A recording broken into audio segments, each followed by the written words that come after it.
Okay, good morning. We begin by thanking the sponsors. We thank the TALMUD Torah sponsor for the month, Shmuel Leba Dinovitz, for zechus and aliyas neshama for HaRav Peretz Avraham, Harav Benyamin Moshe, the neshama should have the family should have neshama.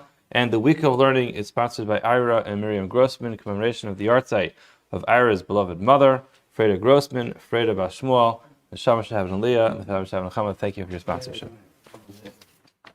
Okay, today's TALMUD is Daf Yud 18 in Kesuvos. We are going to pick up with a quick review of what we were discussing yesterday on Daf Yud Zayin and finish that discussion today.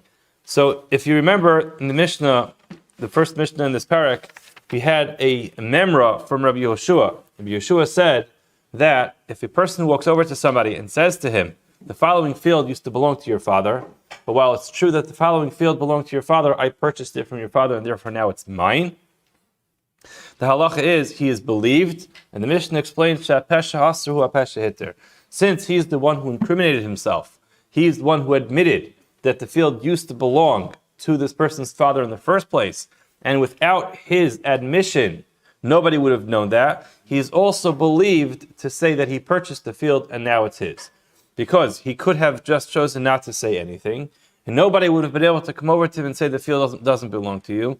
So the fact that he incriminated himself by saying the field used to belong to your father should not make him lose out on anything, and he could actually explain, well, it's true that it used to belong to your father, now it belongs to me because I paid for it.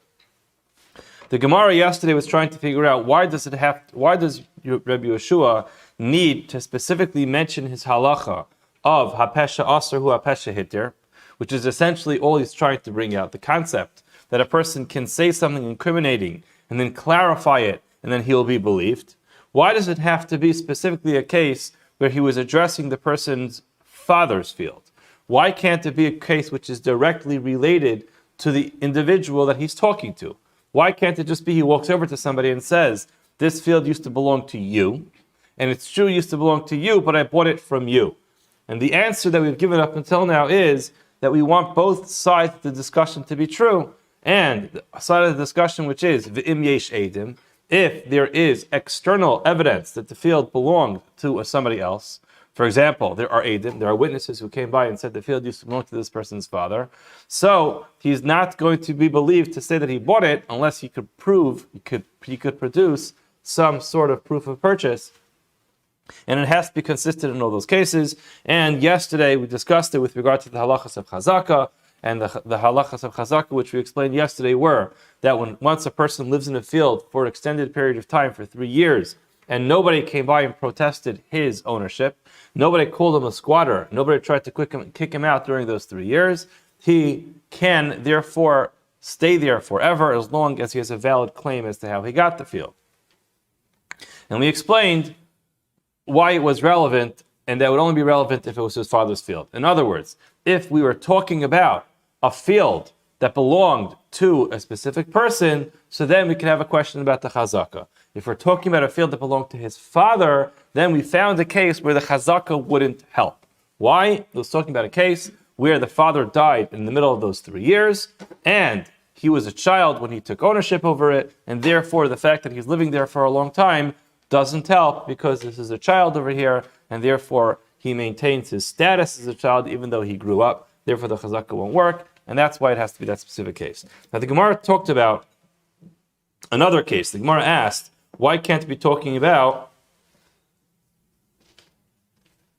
if you go to the first wide line in Daf Yud Zayin and Beis, just a quick review, why can't we talk about the Gemara says l'snai b'didei v'lukma k'gon she'achla shtayim b'fanav achash lo b'fanav? Why can't it be a case where he lived there for 2 years and the chazaka happened for 2 years in front of the actual owner of the field, but then he had to leave? And the Gemara ultimately explained that that couldn't be a case, because we hold that a person can make a chazaka, can make a macha. A person can protest the ownership of the field, afilu shelo b'fanav. In other words, if somebody is living in my field, it is incumbent upon me to go to the person and say, "Get out." Now, how do I have to do that? I can either walk over to the person and say, "Hey, listen, you moved in, you're not invited here, you didn't buy the field, you didn't purchase the field, I didn't give it to you, you need to leave, it's mine." Another way of doing it is going over to other people and saying, My dear friends, I'd like to let you know I own the property at the following address. Somebody is living there, and I want you to know he has no permission to live there. He doesn't belong there, and that would be a good enough protest that would invalidate the chazaka. So the fact that he's not there is irrelevant because he could have made the macha even shelo b'fanav. That's a basic summary of what we had up until yesterday. And we discussed the case of Yehuda and Galil, and we explained that in Yehuda and Galil things were different because there was a cherem and there were circumstances that did not allow travel from one place to the next. So if you were in Yehuda, you were still able to make a macha, a protest in Yehuda about other properties in Yehuda. If you were in Galil, you were able to protest about other properties in Galil, even if you weren't in front of the person. But from Yehuda to Galil, you couldn't, because even if you did make that protest, you did protest somebody else squatting on your property, nevertheless, the message won't get back to the people in the other community because there wasn't any traveling. Gemara says, why did we choose Yehuda and Galil? Gemara answers, the stam Yehuda v'Galil kishas cherem dami. In Yehuda and Galil, there was such limited travel from one place to the next, and that was always considered to be a place which was kishas cherem, and that was a prime example of a place that did not have messengers going back and forth. Now, if you look at the top Tosfos points out this is a little bit inconsistent to Gemara in Maseches Gittin, because in Maseches Gittin, it seems to explain. Let's just see it inside. Beretz Yisrael ein tzarach lomer b'fonei nechtam afilu miYehuda legalol mishum dika ole regalim ubatei dinim ve'edim mitzuyim lekaimo.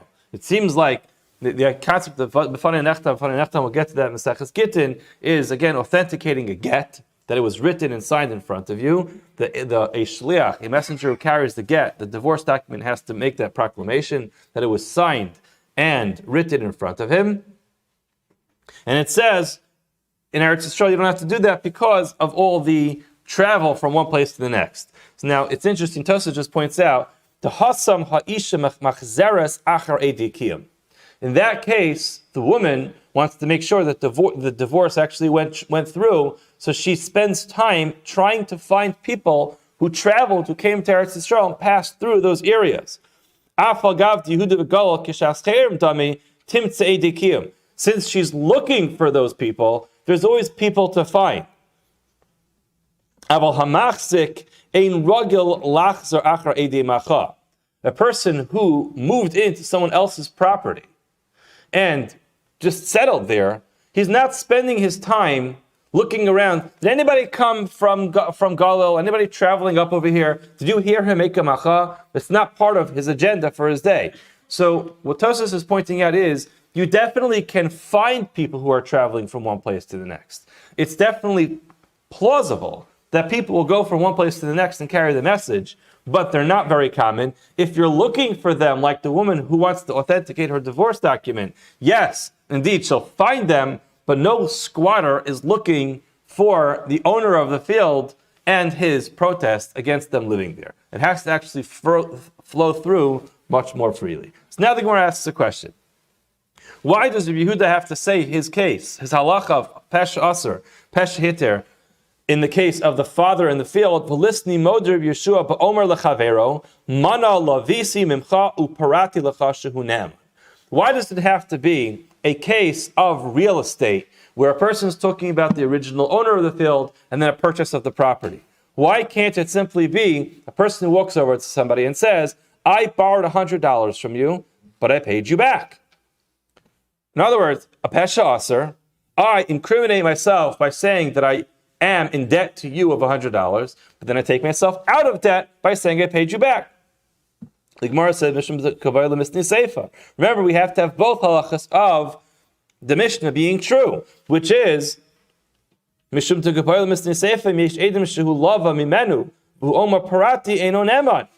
flip side would have to be that if Eidim, witnesses, come by and testify that you borrowed $100, and then you say, but I paid back, the halacha would have to be that you're not neman, you're not believed. But that is not true. Why? A person who lends his friend money in front of Eidim, eino tzarach lefaro be'edim. He is not obligated to pay him back with Eidim. So the halacha is simply not true. he could borrow with Eidim and then simply pay back without the Eidim. So therefore, the second half of the halacha would not have been true, and therefore the Mishnah cannot give a case of Pesha Asr, Pesha Hitter by a loan where a person admits the loan on his own and then retracts and says, I paid you back. So the Gemara says, okay, why don't we choose another case? V'listni moder Rabbi Yehoshua v'omer lachaveru mana la'avicha biyadi. Your father lent me $100. In other words, mana la'avicha, there's a mana which belongs to your father, which is in my hands. In other words, I owe your father $100. However, ve'achaltiv pras. I paid back half of it. I gave back part of it. Shehu neman, he's believed. Why? Because he's the one who started off this conversation by saying that I owe your father money, and he should be the one who should be believed to ultimately say, but I paid back half of the loan. The Gemara says that's very nice. That actually would have worked. It would have been a very good case. The only problem with that case is that it's not true, which is a small detail, because the Gemara says a liba deman. Who is this going according to? If this is following the opinion of the Rabbanan, we're going to get to this machlokas in just a minute. The Rabbanan say he is a Meshiv Aveda. In a case like this, where a person walks over to somebody and simply acknowledges that he owes his father money, it's just like returning a lost object. Because when a lost object is lost, the owner of the object can't get it. He can't access it. That's the Meshiv Aveda.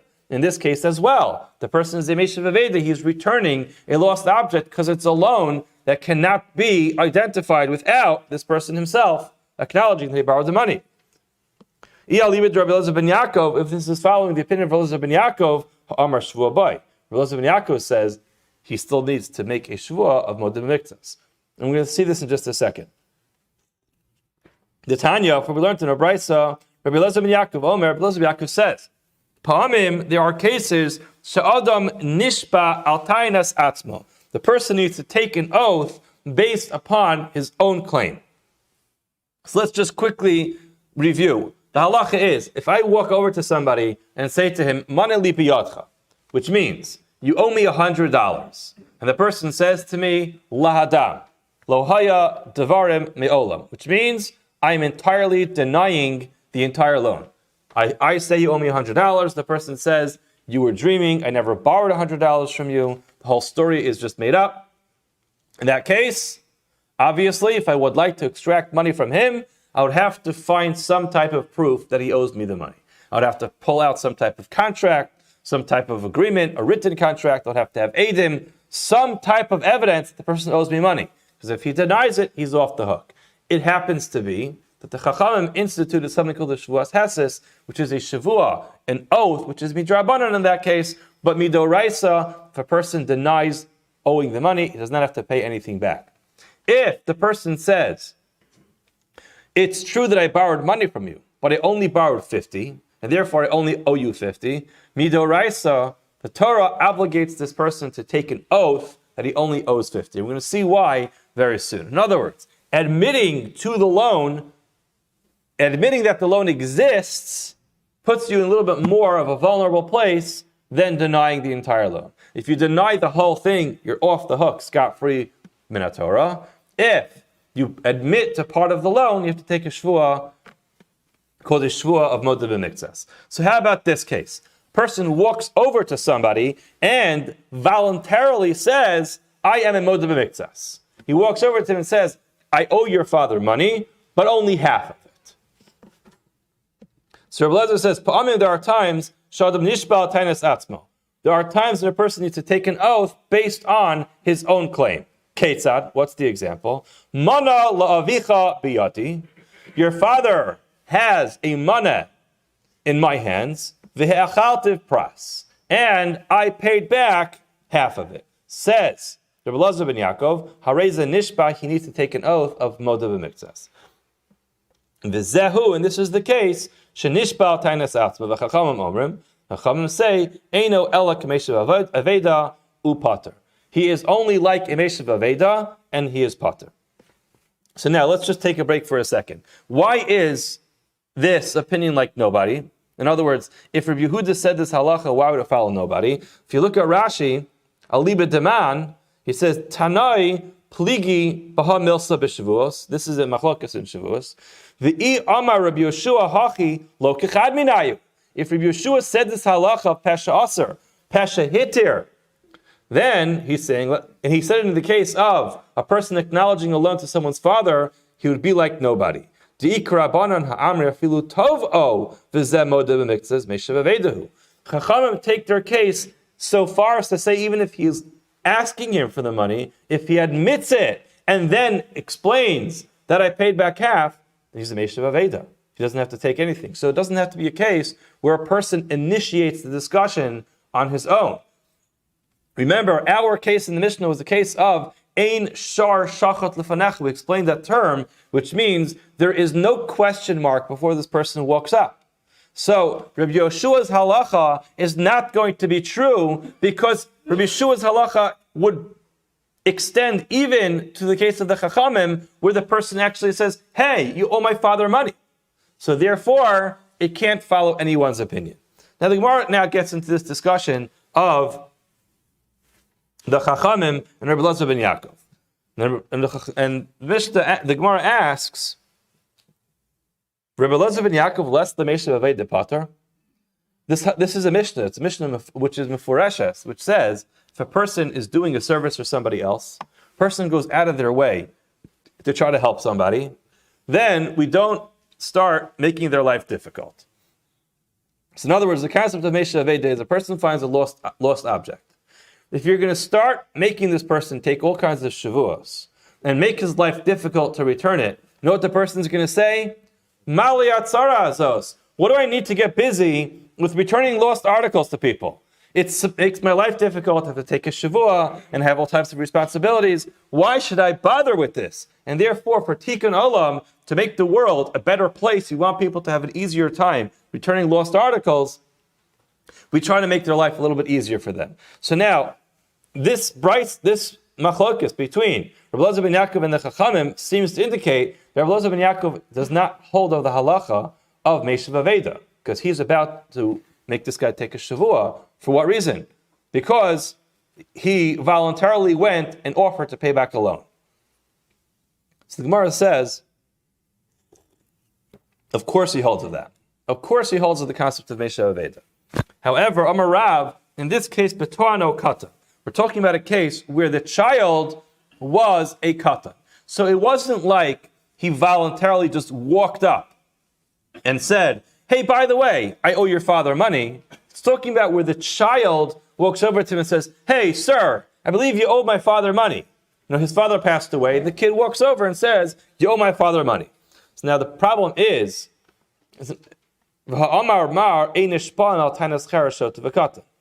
very nice that the child initiated this discussion, but generally when a child comes over and initiates a claim, we don't really assume the child knows his father's affairs that well. And therefore, a person never would go so far as to take a shavua, which is a very serious thing, based on the claim of a child.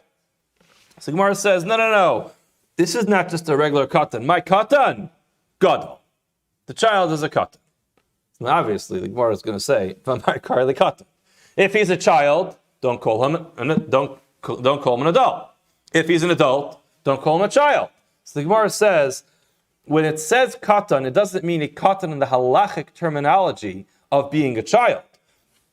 What it means is, the legabe mili da'aviv katanhu. What it means is he's his father's young child. Not that he is under the age of bar mitzvah, who falls into the halachic category of a katan, but he's his father's child. Why do we think this kid, just because he's his father's biological son, all of a sudden knows all of his father's financial affairs? That's not how it works. You don't get to know everything about your father just because you're related to him. So therefore, there is some type of weakness within this claim by virtue of the fact that he's a child. So the Gemara says, I'm confused. Ihachi, Tainas Atzmo, Tainas Acherimhu. We just undermine the whole halacha of Rabbi Elazar ben Yaakov. Rabbi Elazar ben Yaakov says there are times when a person is obligated to take his shavua based on his own claim. Here we're talking about an adult child. He walks over to somebody and says, hey, you owe my father money. So why is that Tainas Atzmo? Why is that his own admission, his own claim? So the Gemara says, Tanas acherim, this is someone else's claim, v'hodas atzmo, but his own admission. The Gemara says, thank you very much. Kulhi ta'anasa, tanas acherim, v'hodas atzmo ninu. That's how it always works, my friend. A person walks over to somebody and says, you owe me $100, and he responds and says, it's true I borrowed money, but I only owe $50. Every time we have a discussion like this, it's tanas acherim, somebody else comes and makes the claim, and you have your admission, albeit in this case only for half the money. So Gemara says, we have to change courses. It must be we're misunderstanding the entire machlokas between Rav Elazar ben Yaakov and the Chachamim. Ella hacha b'derabba kamifliki. Here, their machlokas is based upon the statement of Rabbah. And this is something very important to know. This is a very important Shas concept. If you look at the side of your Gemara, you're going to see that this is quoted to Amar Rabbah.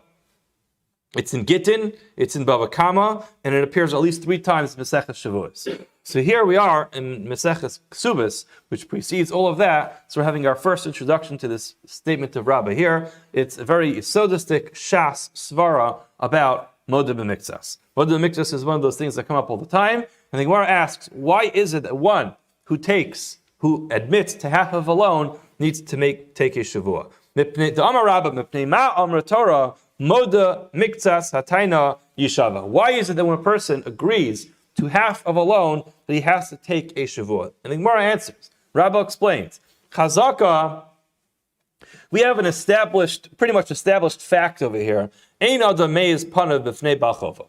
A person goes ahead and lends you money. It takes a certain level of chutzpah to go ahead and just say in front of that person's face, the whole thing never happened.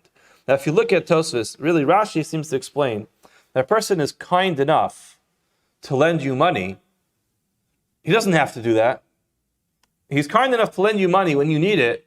It really just takes a certain ha'azah and audacity to go back to the person and say, you did me a favor, you lent me money when I needed it, but you know what I'm going to do to you right now? I'm going to completely deny the whole loan in front of your face. It's just a certain type of ha'azah. But Tosfos says that cannot be the reason. That cannot be the explanation. Why? Because one of the cases that we have moda b'miktsas is a case where the person who is admitting actually did the other person a favor. Where is that? By a pikadon. Pikadon is a deposit where a person asks somebody, can you do me a favor and guard my own property? So the person says, I'm going away. I don't have a safety deposit box. I don't want to leave my money in my own house. I'm going to leave $1,000 with you in your house. I'll come back in a week and I'll pick it up. And the person comes back a week later and says, hey, listen, can I have my money back? He says, sure, here's $500. And the person says, $500? I left $1,000. He says, nope, I'm sorry, you left money here, but only $500. That's also moda b'miktsas. So that can't be a case. That is not a case where the person did me a favor. I actually did the guy a favor. So Tosfos explains, it's the last line on this page of Tosfos. El Omer Rabbeinu Tam, Tahanu Kagon Chazaka, She'ena Isha Me'iza Paneh B'fnei Baila, She'en Lodem Panim Lach Bar HaKol. He's talking about a case over there of a woman. In this case, Riva Pirsh, Ein Adam Meiz Hecha Shechaveru Maka B'Shikro, Ein Laharach. The basic idea, according to Tosfos, is that just regular, normal people just don't have built into them such a level of chutzpah to say something to somebody that person knows is not true. In other words, if a person wants to lie, at least the lie should be with the deception that people will believe you. When a person gets out there and lies to somebody else, a liar a normal liar at least believes that the person who he's lying to buys the story. But it takes a certain level of chutzpah to get out there and to lie and to say things to people that everybody in the room, including yourself, including those who are there, know is a false statement. It's just a certain level of ha'azah and chutzpah that normal people don't do that. The chazaka is that most people don't do that. Do people do that sometimes? I don't know. Maybe. In normal society, most normal people don't do that. And that's the chazaka of moda b'miktsas. So getting back to this. So why does the Torah say that somebody who admits to part of a claim has to take a shavua. Chazaka, there's an established fact. Person doesn't have the audacity to deny an entire loan in front of the person who lent it to him. V'hai, this guy, really, he's lying, and bekula boy de la kafre. He really wants to deny the whole thing. V'hai de lo kafar, mishum de ena de meis parov. And the reason why he's not completely denying the loan is because he just doesn't have the chutzpah built into him to lie like that. Ena de meis panavu.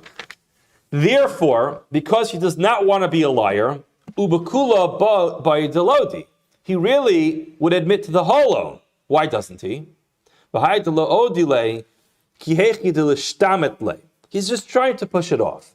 In other words, he doesn't have the money available, and instead of having to explain to him that he lost his job and he owed money to somebody else and he paid him and he's getting paid next week, he just denies it. He says, I owe you 50, and he really intends to come back in a week and says, by the way, you know what, the whole thing I told you that last week, about the half loan, I was lying to you, here's the rest of the money.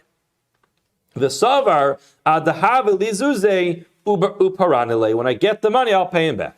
So what does the Torah say? Rachmana Amar Rami Shavua Aleha Kihechi Delodi. Give the guy a little bit of a kick in the pants and tell him, listen, all right, no problem.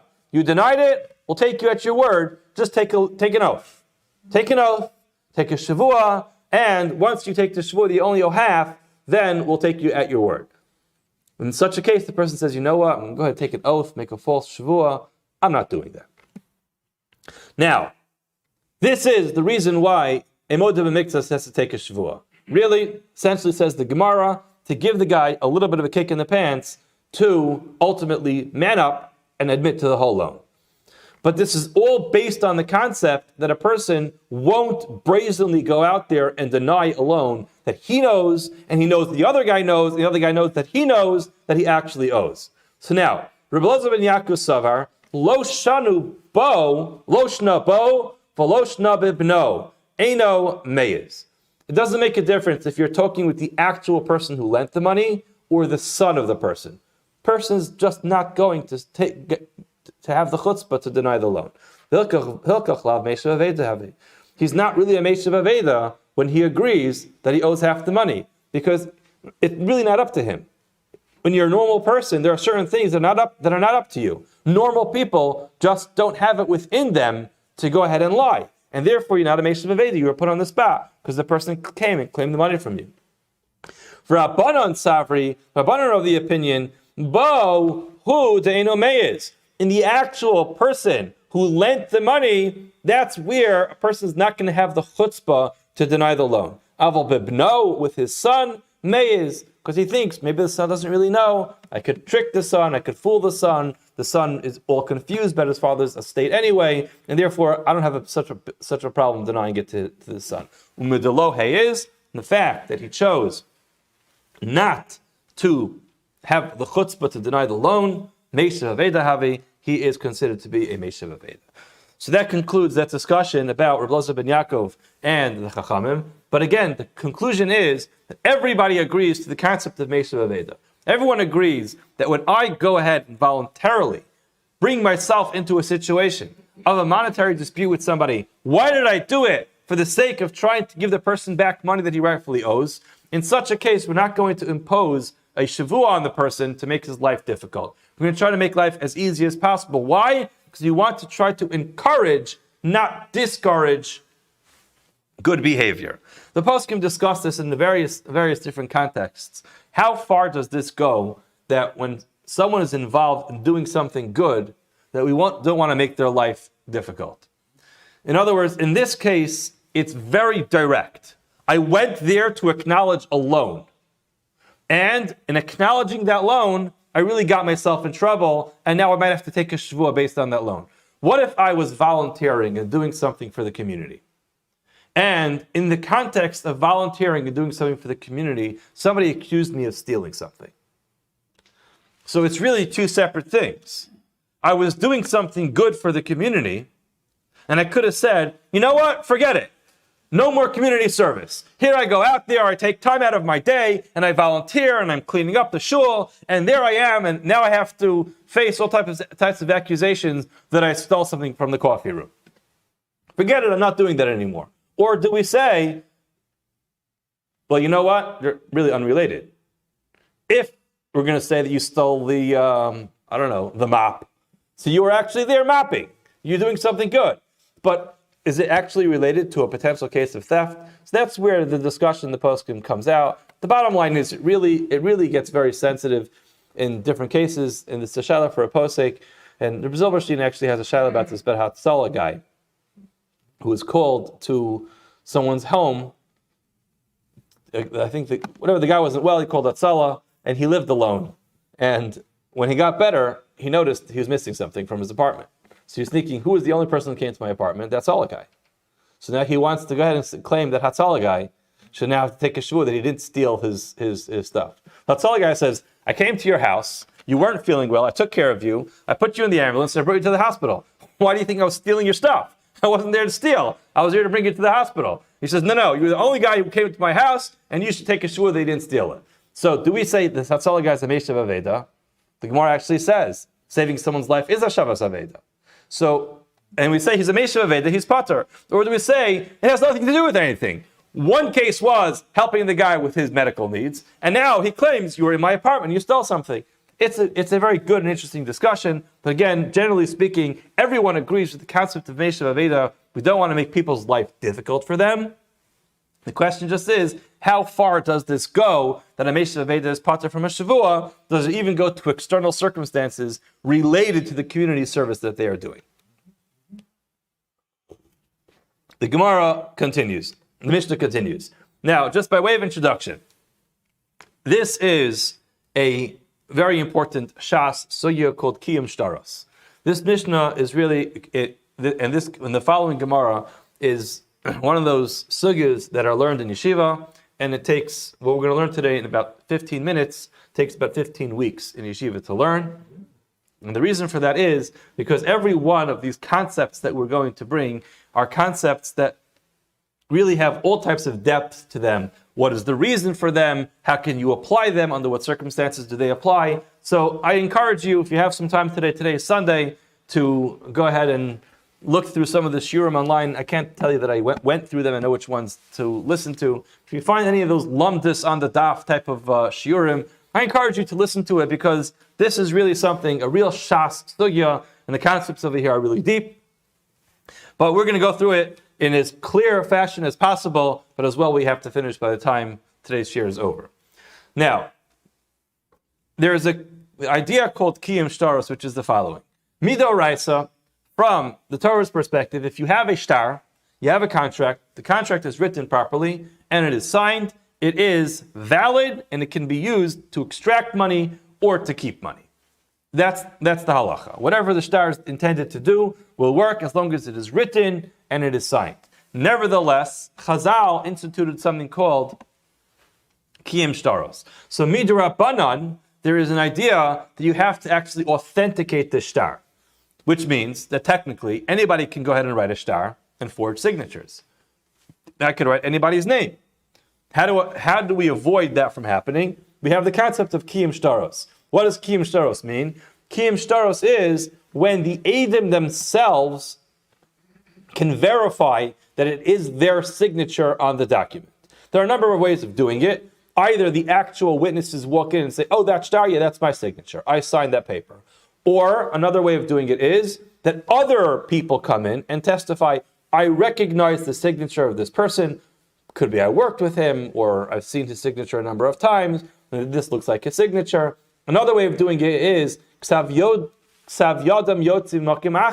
we have other documents that were signed by these Eidim, and that other document was already authenticated in another way. So here we have the following case. Eidim sha'amru, Eidim came, they looked at a shtar, and they said, Ksav yodenu huzeh. This indeed is my signature. Aval anusim hayinu. When I signed that shtar, I did it under duress. I did not sign that shtar really because the information on the shtar is correct. I signed it because the person who wrote it forced me to sign it. Or ketana mayinu. Yeah, it's my signature, but I was 7 years old when I signed it, and therefore my signature is worthless. Or psuli eidus hayinu, I was not kosher as an aid to sign it. It's true that I signed it, but I was not somebody who was able to sign the shtar. Says the Mishnah Harel ne'emanim. Now let's just point out, when it comes to psuli eidus, Rashi says krovim o mesachakim bekuvya. Either they were related, so the person's an upstanding citizen, but he's just pasal for eidus in this particular case because he's related to the person who's involved. Rashi adds in mesachakim bekuvya, which is that this person was involved in shady business.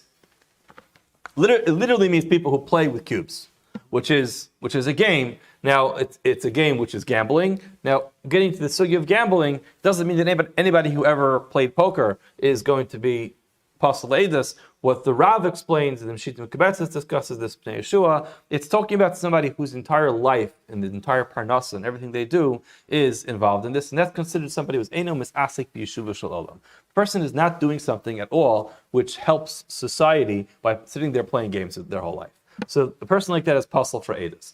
Now, the problem is others disagree with Rashi because a person is not neman, we're going to see very soon, to turn themselves into a rasha. So if a person comes by and says, it's my signature, but I'm pasal eidus. Why am I pasal eidus? Because I have the following flaw in my character. You're not neman to say that about yourself. You can't testify about yourself that you're a rasha. So therefore, I think Tamid Rabbeinu Yonah actually writes this, that most understand that when you say you're pasal for eidus, it just means that you are not kosher in this particular case because of your family relationship. Now, the next question becomes, so how am I ne'eman now to testify about the case to say that the shtar is pasal?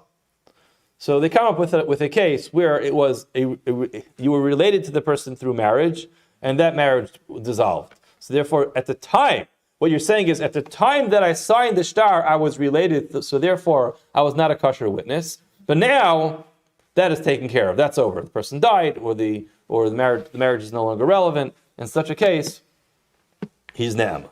All right, the Mishnah continues. What if we were able to authenticate the shtar? Because Eidim came and said, oh, we know these signatures, I recognize these signatures, and therefore the shtar is authentic, the shtar is verified. We had another shtar that has their signature, an identical signature, and that shtar was authenticated, or that shtar was verified in another way. Einam ne'emanim, they're not believed to say that when we signed it, we were not kosher Eidim. In other words, a very similar halacha to we had before. The same concept of pesha asu, pesha hitter. I am the one who comes and says the shtar is kosher. I'm the one who points out that the signature of the Eidim is good because I verified that it was me who signed it, but I throw something in there and say, well, it's true that I signed it, I'm the guy, I'm just letting you know that signature was not a valid signature because of some external circumstances. Either I was related, or I didn't want to sign it, and all the information in there is false, or I was a katan, I was a child, and I couldn't sign it. But either way, if you're the one who verifies it, you can go ahead and disqualify it.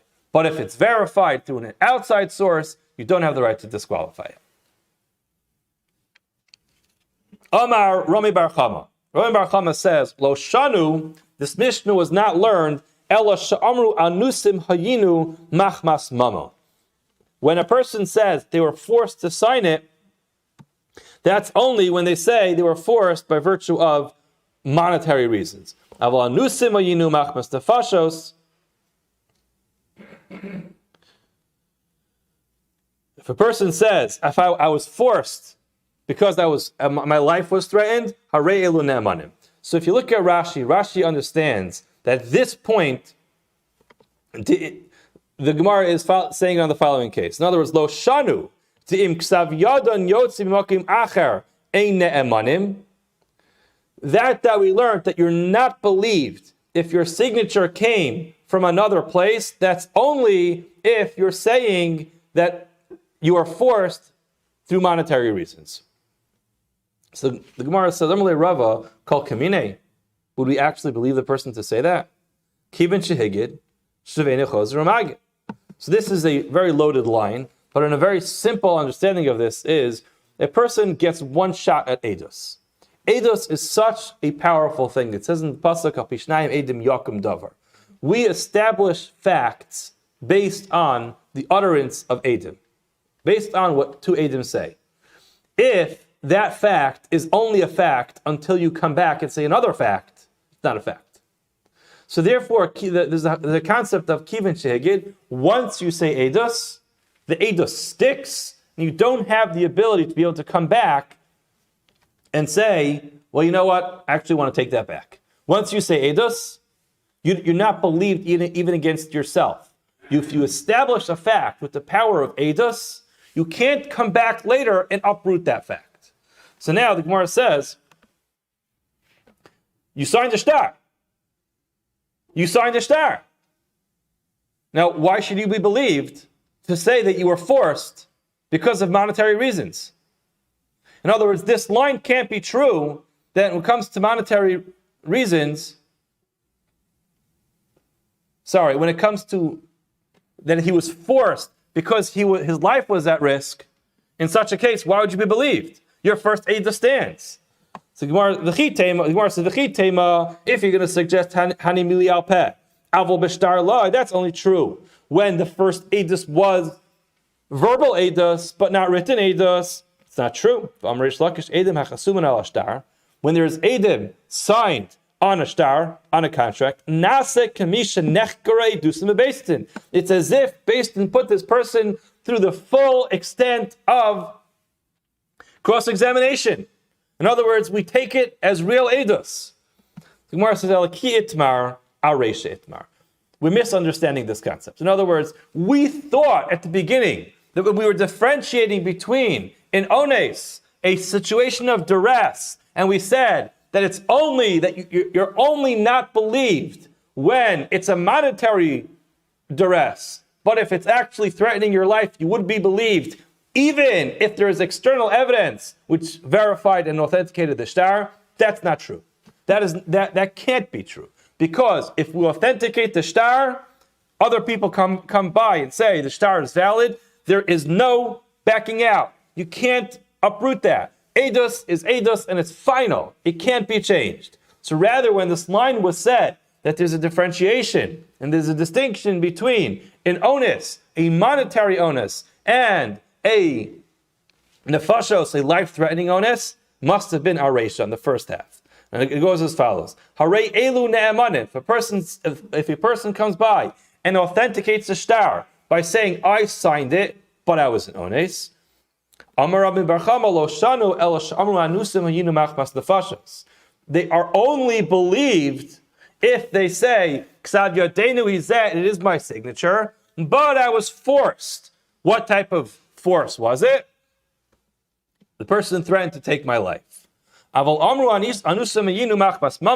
a person says, I was an onus because a person threatened to take my money, they're not believed. My taima, why not? Ein adam mesim atzmo rasha. A person is not believed to tell us something which makes him a rasha. Essentially, the person is saying that I am willing to sign on a shtar, which is going to cost somebody else money, to save me money. It's a horrible thing to do. A person would be a rasha for doing that. I would go ahead and sign a false document which obligates someone else to pay money. Why? To save me from paying money? That's terrible. What kind of behavior is that? So therefore, in such a case, he is not believed. Now, there's a concept here which I can't leave the Amud without pointing out, which is called Palgina Dibura. Palgina Dibura is, again, a fascinating sugya, but a Palgina Dibura literally means we split the person's words. And sometimes this happens when you're analyzing what a person says, you recognize that there's a story here to be said, but we don't want to take the person entirely at their words. So Tosha says, why can't we say in this case that a person says, it's my signature, we were forced. What type of onus was it? I was forced for monetary reasons. Why don't we say, it's true that you were forced, but you're just not giving all the information, and we'll assume that really the force that happened was that you were forced with a life-threatening situation. In other words, why don't we take you at your word that there was some type of external duress over here, but we'll say, listen, the fact that you're mentioning that it was an onus mammon, we're not going, which is just a financial stress, we can't believe you on that because it turns you into a rasha. But we'll assume that it was a different type of onus, which was much more severe. And Tosfos says we would do that, except for the fact that how often is it something like this happens that a person forces somebody at gunpoint to sign a shtar? It's just not a normal case. So if there was some type of normal situation that we can finish your sentence with, we would. But if we have to finish your sentence with a bizarre circumstance that a person came by and threatened to kill you, if you're not going to sign a shtar, those are just not everyday things that happen in most normal societies. We have some more time. Let's go a little bit further. Tanu Rabbanan. Ein ne'amanim leposlo. This is going back, as Rashi points out in the first part of the Mishnah. In other words, the Aryeh demasnisin polig ha'edim she'amru ksav yedenuhu avol anusim ayinu. The Rabbanan said he's not ne'aman to ruin the shtar. Divi Rabbi Meir. That's Rabbi Meir's opinion. In other words, Eidim are not believed to ruin what appears to be a valid, authentic shtar. Ne'amanim, they are believed to ruin the shtar. So Bishlam al-Rabbanan ki tamayu, according to Rabbanan, it makes sense, which is Sha Pesha Asu Pesha Hitter. You are the one who validated the shtar by saying we signed it, and therefore you can disqualify it by saying that while you signed it, you were forced to sign it. El Rabbi Meir my taima, according to Rabbi Meir, why are you not believed to disqualify the shtar? Bishlam psuli edus. It would make sense when it comes to psuli edus, because you could say malva gufei meikara medik dayik. What are you going to tell me that you are apostle for edus? You are a relative. The guy is lending money here. And the guy is going out of his way to write a shtar to make sure that his loan is collectible. He's not going to realize he shouldn't ask the person's brother-in-law to sign the shtar. The malva, the one who lends the money, is going to be careful not to have relatives or someone else who's apostle for edus sign the shtar. So he won't. Medik dayik umechtam. He'll get good people to sign it. Ketanim nami. Rish Lakish, Ketanim also, just like Rish Lakish, Rish Lakish, Chazaka Eina Eidim Chasumin al Shtarim Kinas Begado. This is a Chazaka that Eidim don't sign a shtar unless there are adults there. People are not spending their time with child's play. So if there are children there signing shtars, other people don't sign it, they don't get involved. So therefore, it's very rare that should come up. Allah Nusim. Why, according to Meir, are you not believed to say you were an ones? The Gemara says, Amar of Chista, Kasavar of Meir, Eidim she'amru lehem chismu sheker. Eidim, who are told, sign falsely on this line. Sign a false document. What does he say? Chismu sheker v'al taharogu. Sign falsely on this document and I won't kill you. In other words, it's a very nice way of saying, if you don't sign on the shtar, I'm going to kill you. Says Rav Chista, that Rav Meir is of the opinion that Yaharogu v'al yichasmu. Person should choose to lose their life better than to sign sheker. So again, Eidim she'amru lehem chismu sheker v'al taharogu. Sign falsely and I won't kill you. What's the halacha? Yaharogu, let yourself be killed. V'al yichasmu sheker, and do not sign falsely. So Amalei Rava, hashta ilu asalu kaman, if someone came to his Rav and asked a shayla, and lemlucha ilu asalu kaman lemluche amrin lehu zilu chasumu valot tiskatlon. We never would paskin that a person should actually lose their life over a false signature. We know there are three cardinal sins: gila rayas, shvichas damim, and avodah zara. But it doesn't say anywhere that a person is obligated to give up his life not to sign falsely. So if they came to ask us this shayla, we would say that yes, it's better to sign falsely than to lose your life. It's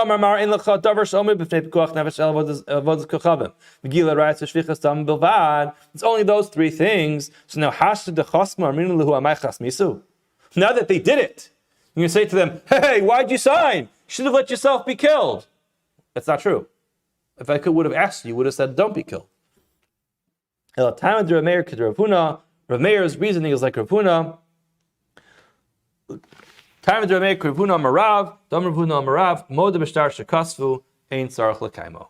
Rav Meir's reason is entirely different. Nothing to do with this wild idea that a person should give up their life not to sign a star falsely. Rather, Rav Meir's opinion is, once a star is written, it no longer needs to have kiyum shtaros. In other words, he's of the opinion that this kiyum shtaros is extra credit, but the star works. The star is written, the star is signed, the star is valid, you don't need to authenticate it. So therefore, the fact that you are coming there and authenticating it is really not a big deal because we don't need you.